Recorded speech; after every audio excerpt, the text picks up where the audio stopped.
Hello बच्चों, कैसे हैं आप। इस सत्र का आरंभ हो चुका है।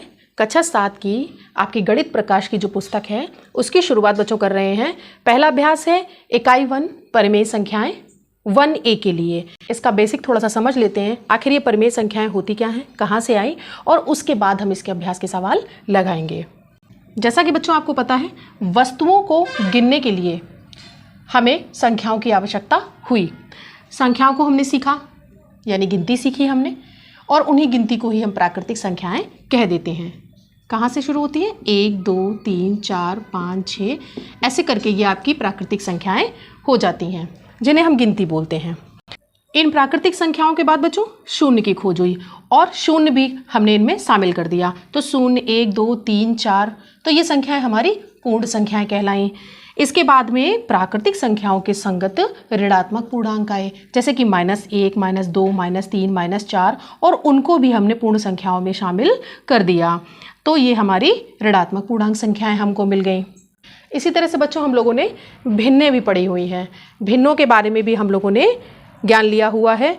तो भिन्न यानी कि इस तरीके का रूप होता है जो कि धनात्मक होती है, और इनका जोड़ना, भिन्नों का घटाना, गुणा, भाग, ये सब भी हम लोगों ने पढ़ा हुआ है। तो चलिए अब इस पाठ में हम लोग पढ़ते हैं कि परिमेय संख्याएं क्या होती हैं। परिमेय संख्याएं बच्चों P/Q के रूप में होती हैं, जहाँ पर P और Q ये दोनों ही पूर्णांक संख्याएं होती हैं, जिसमें कि जो Q है यानी हर जो है आपका वो क्या शून्य नहीं होता है, कभी भी शून्य नहीं होगा। तो ये हमारी परिमेय संख्याएं कहलाएंगी। जैसे यहाँ पर दिया है -15/5, तो ये क्या है? यह एक परिमेय संख्या का रूप है। और अगर इसमें हम भाग दे दें तो कितना आ जाएगा? -3 आ जाएगा। तो -3 क्या हो जाएगा? ये हमारा एक पूर्णांक हो जाएगा। पूर्णांक हो जाएगा। कैसा पूर्णांक है ये? ऋणात्मक पूर्णांक है। कैसा पूर्णांक है ये ऋणात्मक पूर्णांक है। इसी तरह से यहाँ अगर हम भाग दें, यहाँ -6 आ जाएगा, जो कि यह भी एक पूर्णांक है आपका। अगर हम 0 में 5 का भाग दे दें तो क्या हो जाएगा? हमें 0 मिल जाएगा, और 0 भी एक पूर्णांक होता है। आगे बच्चों अगर हम साधारण संख्या में किसी में भाग दें तो हमें अगर एक संख्या मिल जाती है तो यह भी आपका पूर्णांक कहलाता है। और इस तरीके से हम जानते हैं ये धन पूर्णांक है। ये कैसा पूर्णांक है? यह पूर्णांक जो है आपका धन पूर्णांक है, क्योंकि यहाँ पर ऋणात्मक का चिन्ह नहीं है। लेकिन यह भी कैसे है? यह भी एक पूर्णांक है, और यहाँ पर नेगेटिव आ रहा है तो ये ऋणात्मक पूर्णांक हो जाते हैं। और शून्य जो हमारा पूर्णांक दिया है ये ना तो धनात्मक होता है और ना ही ऋणात्मक होता है। आपका जो शून्य है, आपका पूर्णांक के रूप में जो शून्य है वह जो है आपका न धनात्मक है और ना ही ऋणात्मक है। देखिए बच्चों यहाँ पर कुछ संख्याएं लिखी हुई हैं आपकी। अभी हमने बताया -15/5, जैसे यहाँ -3 मिला हमें, तो ये पूर्णांक है, लेकिन कैसा है? ऋणात्मक है। 0/5 यहाँ 0 मिल जाएगा हमें, ये भी एक पूर्णांक है, लेकिन कैसा है? ना तो ये धनात्मक है और ना ही ऋणात्मक है, क्योंकि 0 एक ऐसा पूर्णांक है इसमें प्लस और माइनस कोई भी लागू नहीं होता। अब यहाँ पर एक साधारण संख्या में हमने भाग दिया 18/3, यहाँ आ गया 6, यह भी एक पूर्णांक है जो कि धन पूर्णांक है, यानी कि धनात्मक है। अगली लाइन में क्या लिखा हुआ है? 11/7, 12/5, ये पूर्णांक नहीं है। क्यों? क्योंकि ये बटे में दिया हुआ है, और इनमें जब भी हम भाग देंगे तो हमें पूर्णांक यानी पूरा अंक, जैसे यहाँ 6 मिला है, -3 मिला है, 0 मिला है, तो यहाँ पर हमें पूर्णांक नहीं मिलेगा, ये दशमलव में चला जाएगा। ठीक है, 12/5 करेंगे, इसमें 5 का भाग देंगे तो यहाँ से भी हमें पूर्णांक नहीं मिलेगा। तो इसका मतलब ये है कि ये पूर्णांक नहीं है। ये किसका रूप है? ये भिन्न का रूप हो जाएंगे। ये भिन्न का अंश बटे हर के रूप में है, तो इसलिए ये भिन्न है। आगे बढ़ते हैं। 13/-3 दिया है यहाँ पर, इसमें हर में ऋण लगा हुआ है, और यहाँ पर -12/7, यहाँ पे भी अंश में ऋण लगा हुआ है। तो ये बच्चों पूर्णांक नहीं है, ये तो हमें पता है, लेकिन ये भिन्न भी नहीं है, क्योंकि भिन्नें कभी भी ऋणात्मक नहीं होती हैं। तो ये हमारा किस चीज़ का रूप हो गई? यही हमारी परिमेय संख्या कहलाती हैं, जो ना तो पूर्णांक है ना ही भिन्न है, तो वो हमारे क्या आ जाते हैं? वो हमारे परिमेय संख्या में आ जाते हैं। और देखते हैं इसको। परिमेय संख्या को अंग्रेजी में हम बच्चों रेशनल नंबर कहते हैं। परिमेय यानी रेशनल। रेशनल कहाँ से आया? रेशियो शब्द से आया है, यानी अनुपात।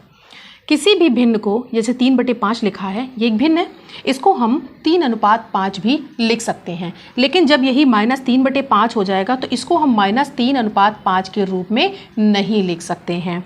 तो ये क्या हो जाएगी? ये आपकी बन जाती है परिमेय संख्या। यहाँ पर P क्या है? -3 है। Q क्या है? 5 है और यहाँ पर जो q है वो कैसा है, यहाँ पर जो q है वो नॉट इक्वल टू 0 भी है। तो ये आपका परमेय संख्या का रूप हो जाता है p/q फॉर्म में, जहाँ पर q जो है वो नॉट इक्वल टू 0 रहेगा। तो ये बच्चों आपका परमेय संख्या का रूप आ गया। आगे देखते हैं, इसमें सभी पूर्णांकों को हम परमेय संख्या के रूप में लिख सकते हैं। कैसे? जैसे अभी हमने बताया था, ये एक पूर्णांक है, इसको हम परमेय संख्या के रूप में कैसे लिख सकते हैं, क्योंकि इसके नीचे हम 1 लिख सकते हैं। 0 भी हमारा एक पूर्णांक है, इसको भी हम लिख सकते हैं परमेय संख्या के रूप में। जब धनात्मक हम कोई चीज़ लेते हैं उसके नीचे भी अगर हम 1 ले लें तो वह भी परमेय संख्या का रूप हो जाएगा, क्योंकि परमेय संख्या का रूप क्या होता है, p/q वाला रूप होता है। तो ये सभी बन गए ना। अब ऋणात्मक हो चाहे 0 का हो चाहे धनात्मक अंक हो, सभी पूर्णांकों को हम p/q फॉर्म में यानी परमेय संख्या के रूप में लिख सकते हैं। आगे देखिए बच्चों, सभी भिन्न परमेय संख्याएं हैं। कोई भी भिन्न होती है आपकी, कोई भी भिन्न आपको दे दी जाती है तो वो आपकी क्या हो जाती है, परमेय संख्या का रूप हो जाती है। लेकिन सभी परमेय संख्याएं भिन्न नहीं होती। सभी परमेय संख्याएं जो होती हैं वो भिन्न नहीं होती हैं। इसका मतलब है कुछ होती हैं, ठीक है। तो कैसे? जैसे कि यहाँ पर दिया है -2/-7, ये एक परमेय संख्या का रूप है, क्योंकि भिन्न नहीं हो सकता, ये भिन्न कभी भी ऋणात्मक नहीं होती। तो ये कैसा हो गया, ये परमेय संख्या है। लेकिन यदि इसमें हम -1 और -1 का मल्टीप्लाई कर दे अंश और हर में, तो ये कैसा बन जाएगा, ये 2/7 यानी कि धनात्मक रूप ले लेगा, जो कि भिन्न है। यानी ऐसी परमेय संख्या जिसके अंश व हर दोनों ही ऋणात्मक हों पूर्णांक उनके, तो उनको हम भिन्न के रूप में बदल सकते हैं। इससे बच्चों क्या निष्कर्ष निकलता है कि परमेय संख्या में पूर्णांक व भिन्न दोनों ही शामिल होते हैं। परमेय संख्याओं के अंदर आपके पूर्णांक भी शामिल होते हैं और आपकी भिन्न भी शामिल होती हैं। समतुल्यता क्या होती है परमेय संख्याओं में? किसी भी परमेय संख्या के अंश व हर में समान शून्येतर पूर्णांक यानी जो शून्य से बड़ी हो संख्या से गुणा करने पर ही मिलती है। जैसे हमने यहाँ पर एक परमेय संख्या ले ली 3/5, इसका हम समतुल्य संख्या निकालना चाहें तो क्या करें, इसमें हम शून्येतर यानी उससे शून्य से बड़ी किसी भी समान संख्या यानी अगर ऊपर 2 का गुणा कर रहे हैं तो नीचे भी 2 का गुणा करने पर हमें जो संख्या मिलेगी वो क्या होगी, उसकी समतुल्य संख्या होगी। अब हम देखो 3 का गुणा कर रहे हैं, 3 त्रिका 9 और 3 पंजे 15, उसके बाद 4 का कर देते हैं, 4 तिया 12 और 4 पंजे 20। इस तरीके से बच्चों ये इसकी सब समतुल्य संख्याएं परमेय संख्याएं आपको मिल जाती हैं। यदि इस परमेय संख्या में हम शून्य से गुणा कर दें तो क्या हो जाएगा, यहाँ पर 0/0 हो जाएगा, जो कि नहीं होना चाहिए। यानी हर जो है हमारा शून्य नहीं हो सकता, तो यह जो है हमारा समतुल्यता के उसमें फेल हो जाता है। 0 से गुणा करने पर हमको समतुल्य परमेय संख्या नहीं मिलेगी। एक चीज़ और बची है बच्चों इसमें, सरलतम रूप। अभी हमने कौन सा रूप पढ़ा था, अभी हमने समतुल्यता पढ़ी थी, अब इसका सरलतम रूप और पढ़ लेते हैं। p/q यानी परमेय संख्या का सरलतम रूप हमें तभी मिलेगा जब p व q के जो निरपेक्ष मान मिलेंगे हमें, उनका जो मासा होना चाहिए वो क्या, 1 होना चाहिए, दोनों का ही, तभी मिलेगा हमें, और समान संख्या से हमें भाग देने पर मिलेगा। जैसे यहाँ पर 8/12 लिखा हुआ है, तो इसमें अगर हम 4 का भाग दे दें ऊपर और 4 का भाग दे दें नीचे, ठीक है, तो 4 दूनी 8 और 4 तिया 12, तो ये 8/12 का क्या हो जाएगा, सरलतम रूप हो जाएगा या मानक रूप हो जाएगा। बच्चों सरलतम रूप और मानक रूप एक ही चीज़ होती है। आगे 35/40 है जैसे, तो यहाँ पर हम क्या करें, 5 का भाग दे दें समान शून्येतर संख्या का, तो देखिएगा जरा, 5 7 35 और 5 8 40, तो ये आपको मिल जाता है सरलतम रूप किसी भी परमेय संख्या का। बच्चों हम अभ्यास को शुरू से समझाते हैं, पहला बेसिक इसका समझा देते हैं, इसलिए क्योंकि जो हमारे बेसिक के सभी बच्चे हैं उनके लिए, देखिए अभ्यास के सवाल हम डायरेक्ट लगवा सकते हैं आपको, लेकिन उन अभ्यास के सवालों को सीधे से लगा देने से आपको सवाल समझ में नहीं आएंगे। इसलिए बच्चों मेरी कोशिश थोड़ा सा अलग है अन्य लोगों से। अन्य लोग सीधे सीधे अभ्यास के सवाल आपको बता देते हैं, मैं चाहती हूँ कि आप इनको थोड़ा सा समझें। इन चीज़ों को समझ लेंगे तो आपका जो अभ्यास है या उसके सवाल हैं हमेशा के लिए क्लियर हो जाएंगे और आप उनको कभी भी नहीं भूलेंगे, उनको रटना भी नहीं पड़ेगा आपको अगर आप नियमों से चलते हैं। उसके बाद ही मैं अभ्यास के सवाल बताती हूँ, इसलिए आप लोगों को ये वीडियो बोर ना लगे, आप लोग थोड़ा सा ध्यान दीजिए, इनमें थोड़ा सा सीखिए इसको। बहुत अच्छे से क्लियर होंगे आपके टॉपिक। तो चलिए लगाते हैं अब इसके अभ्यास के सवाल। बच्चों आपका पहला सवाल है अभ्यास का। इसमें क्या दिया है, निम्नांकित पूर्णांकों को परमेय संख्या के रूप में लिखिए। ये हमने बताया था हम सभी पूर्णांकों को परमेय संख्या के रूप में लिख सकते हैं। तो देखिएगा जरा, यहाँ पर पूर्णांक दिया है हमें -7। इसको हम कैसे लिखेंगे, बस इसके नीचे हमें क्या कर देना है, 1 लगा देना है इसके हर में, और ये P/Q के फॉर्म में आ जाएगा, यानी कि ये परमेय संख्या के रूप में बदल जाएगा। तो देखिए 11 दिया है, 11 बटे भी हम 1 कर दें, क्योंकि जहाँ पर हमें हर में कुछ नहीं दिया होता है और अगर हमें उसको बनाना है परमेय संख्या तो हमें उसके हर में केवल और केवल 1 का भाग दे देना है, यानी इस रूप में लिख देना है। तो ये आपके हो जाते हैं बच्चों परमेय संख्या का रूप जो आपको पूर्णांक दिए हुए थे। क्वेश्चन नंबर 2 क्या दिया है, -4/5 को ऐसी परमेय संख्या के रूप में लिखिए जिसका अंश हो, क्या हो जाए, 8, -16, 20 और -24। तो एक एक करके करते हैं। देखिएगा पहले -4/5 को हम लिख लेते हैं। इन्होंने कहा इसका अंश हो 8। बच्चों -4 है, -4 को हमें 8 बनाने के लिए किसका गुणा करना पड़ेगा, देखिए एक तो हमें माइनस हटाना पड़ेगा यहाँ से, और दूसरा हमें इसका दूना भी करना पड़ेगा, यानी 4 दूनी 8 करना पड़ेगा। तो कितने का गुणा कर दें हम यहाँ पर, -2 का अंश में, और -2 का ही अब हमें हर में गुणा करना पड़ेगा, क्योंकि किसी भी परमेय संख्या या भिन्न में हम गुणा करते हैं तो क्या करते हैं, अंश और हर दोनों में करेंगे, तभी वो उसका निकलेगा परिणाम समतुल्य। तो देखिएगा जरा, 4 दूनी 8, वो भी कैसा, माइनस माइनस प्लस, और अब हर में कितना हो जाएगा, माइनस का 5 दूनी 10 हो जाएगा।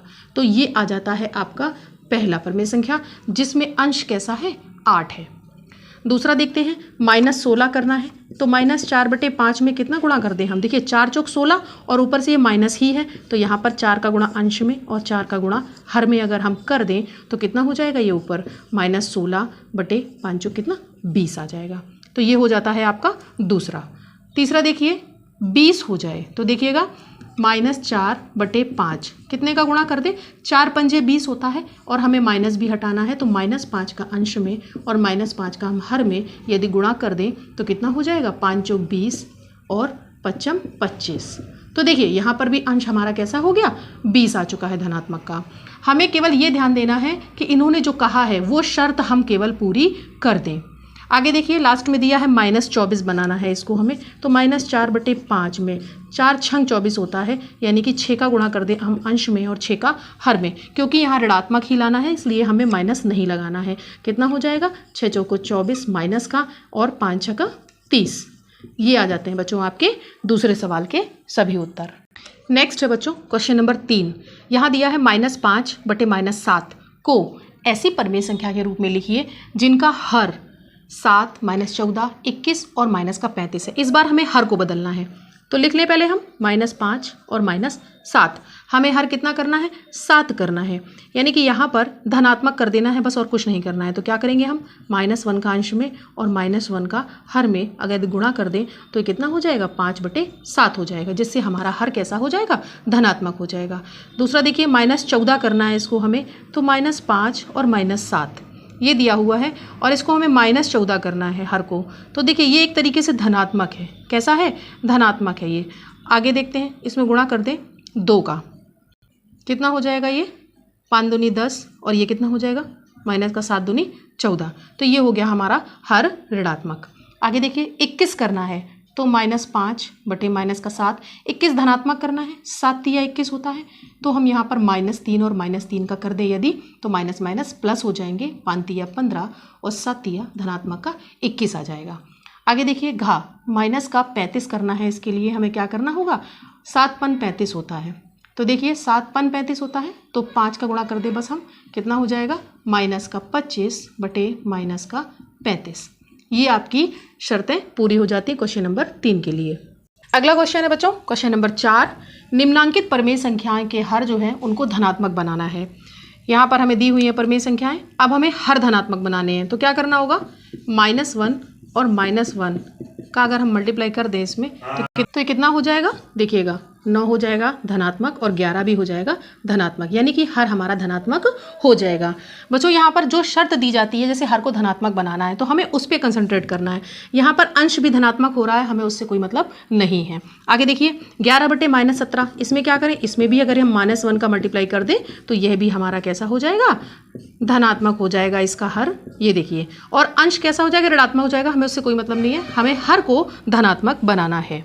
आगे देखिए -4/-19, यहाँ पर भी बच्चों हम -1 का मल्टीप्लाई कर देंगे तो कितना हो जाएगा, ये धनात्मक का हो जाएगा 4/19, और यहाँ पर भी हर आपका धनात्मक हो जाता है। 7/-13 के लिए भी हम सेम प्रोसेस करेंगे। किसी भी परमेय संख्या को, ऋणात्मक परमेय संख्या आपको दी हुई है और उसको हमें धनात्मक बनाना है, अगर माइनस लगा हुआ है तो हम सिर्फ -1 का मल्टीप्लाई कर दें अंश व हर में, तो वह हमारा धनात्मक हो जाएगा। नेक्स्ट है बच्चों क्वेश्चन नंबर 5। क्या दिया है इसमें, निम्नांकित परमेय संख्या के अंश को धन पूर्णांक बनाइए। देखिए ये तो हमें पता है, जो अंश और हर है वो दोनों संख्याएं कैसी होती हैं, पूर्णांक होती हैं। पी भी पूर्णांक होता है और क्यू भी पूर्णांक होता है। तो उन्होंने कहा अंश को धन पूर्णांक बनाना है, क्योंकि यहाँ पर सभी अंश कैसे दिए हैं, ऋणात्मक दिए हुए हैं। धन पूर्णांक बनाने के लिए क्या करेंगे हम, इसमें भी -1 का ही मल्टीप्लाई करेंगे, और देखिए यहाँ पर अंश कैसा हो गया आपका, धनात्मक हो जाता है। भले ही यहाँ पर हर हमारा ऋणात्मक हो गया, उससे हमें मतलब नहीं है। आगे देखिए -11/-19, यहाँ पर भी हम क्या करेंगे, -1 का मल्टीप्लाई कर दें अंश व हर में, तो देखिए यहाँ पर भी अंश कैसा हो गया हमारा, धनात्मक बन जाता है। आगे नेक्स्ट दिया हुआ है -18/23, तो यहाँ पर भी -1 का मल्टीप्लाई कर दें हम, तो देखिएगा ये 18 आपका धनात्मक हो गया और यह 23 जो हो गया वो आपका कैसा हो गया, ऋणात्मक बन जाता है। तो यहाँ पर अंश हमारा धन पूर्णांक बन गया। लास्ट वाले में भी हम यही करेंगे, सेम प्रोसेस। तो देखिए यहाँ पर 19 धनात्मक हो गया और जो 23 था चूंकि वो ऋणात्मक था तो वह भी आपका धनात्मक हो गया। ये बच्चों आपका क्वेश्चन नंबर 5 था। क्वेश्चन नंबर 6, निम्नांकित परमेय संख्याओं में कौन सी परमेय संख्याएं जो है वो धनात्मक हैं। तो देखिए बच्चों यहाँ पर दोनों में ही निगेटिव लगा हुआ है, अंश और हर में, तो ये दोनों ही कैंसिल हो जाते हैं, यानी कि यह भी एक धनात्मक का रूप हो सकता है। तो पहली परमेय संख्या आपकी धनात्मक है। खा देखते हैं, यह नहीं होगा, क्यों, क्योंकि इसमें एक ही निगेटिव है जो कि नहीं हटेगा ऐसे। आगे देखिए गा में देखिए अंश और हर दोनों में ही ऋणात्मक है, जो कि अपने आप हट सकते हैं, और यह 7/23 का रूप भी हो सकता है, जैसे यहाँ पर 9/13 का रूप हो सकता था, तो इसलिए यह भी आपका धनात्मक है।